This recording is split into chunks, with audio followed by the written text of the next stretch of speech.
Assalamualaikum, selamat pagi, salam sejahtera. Bertemu kembali menerusi cerita pagi dari Sabah untuk pagi ini. Dan kali ini saya bersiaran dari Pusat Konservasi Beruang Madu Borneo di Setiluk Sandakan. Dan cerita yang kami bawakan pada pagi ini adalah mengenai pengoperasian Pusat Konservasi Beruang Madu Borneo Sandakan ini ataupun BSBBC yang telah lama terhenti sejak 18 Mac lalu. Dan untuk bercakap mengenai pengoperasian BSBCC ini, saya akan bersama dengan pengasas ataupun Ketua Pegawai Eksekutif BSBCC, Dr. Wong Suti. Selamat pagi dan salam sejahtera, Doktor. Ya, selamat pagi. Ya. Baik, Doktor. Mungkin Doktor boleh terangkan serba sedikit mengenai BSBCC ini kepada penonton kita. Ya, boleh. So, BSBCC ini yaitu Bunin Sabai Conservation Center ditubuhkan pada tahun 2008. Ini projek ini dapat kerjasama dengan Jabatan Kehidupan Liar Sabah, Jabatan Perhutanan Sabah dan NGO Panggil LIP, dan saya sebagai ahli biologi yang kaji beruang selama 22 tahun di Sabah sini. So, pusat ini tujuannya ialah untuk kita memulihkan ataupun menolong beruang-beruang yang di Sabah, dan kita kerja-kerja yang kita buat termasuk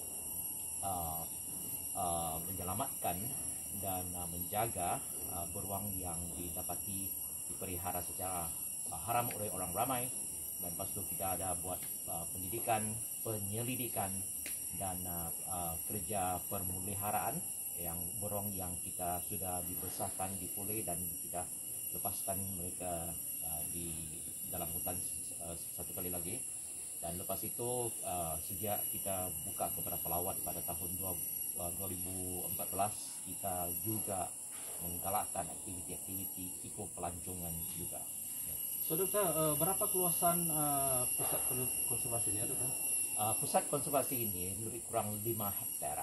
Separuh daripada 5 hektar ini ialah kawasan berhutan, di mana beruang yang diselamatkan ini dapat hidup dan aktif waktu siang di dalam hutan ini. Dan kawasan separuh lagi di bawah milik tanah Jabatan Kehidupan Liar Sabah, dan itu untuk kita punya visitor center dan sebagainya.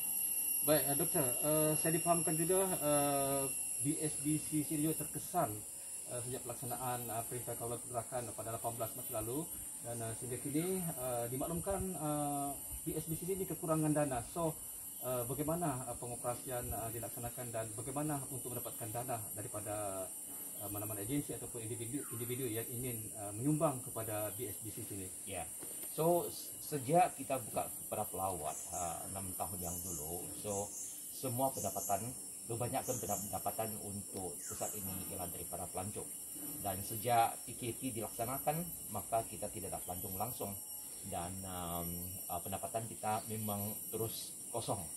So, dalam beberapa bulan ini kita ada buat rayuan supaya orang ramai boleh beri dana kepada kita, dan juga kita ada macam Sunday Adoption Program untuk tolong kita menjagai beruang kita yang di sini. So, ada ramai orang beri dana ataupun adopt kita punya Sunday. So, saya sangat menghargai dan mau ucapkan ribuan terima kasih kepada mereka yang tolong kita. Dan selepas itu kita pun ada cuma ada cara dua inilah yang penting sekarang untuk mencari dana dan sebagainya. Ya. So, setakat ini apakah kerja-kerja yang dilaksanakan di dalam kawasan BSBCC ini? Okey. So, sekarang kerja yang masih dilaksanakan ialah penjagaan beruang. Kerja hari itu memang tidak akan dijejaskan biarpun ada PKP, kerana beruang ini kena dijaga. Dan selepas itu kita ada banyak buat aktiviti macam di Facebook lah, di laman website kita, supaya ada memberitahu orang ramai bahawa projek kita tolong beruang. Dan di samping itu kita buat pendidikan, beri nasihat orang ramai ataupun meningkatkan kesedaran mereka supaya melindungkan beruang kita dan sebagainya. Dan 2 minggu yang dulu kita ada merayakan Sunday Day sebagai secara virtual, ya, melalui Facebook.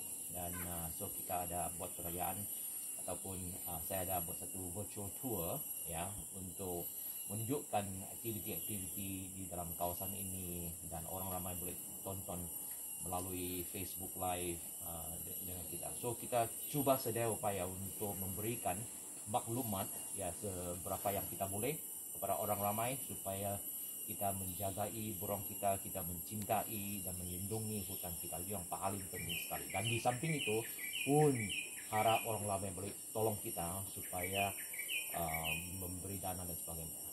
So mungkin akhir kali doktor boleh buat rayuan daripada orang ramai ataupun daripada individu-individu yang ingin menyumbang kepada BSBCC ini doktor. Ya, boleh.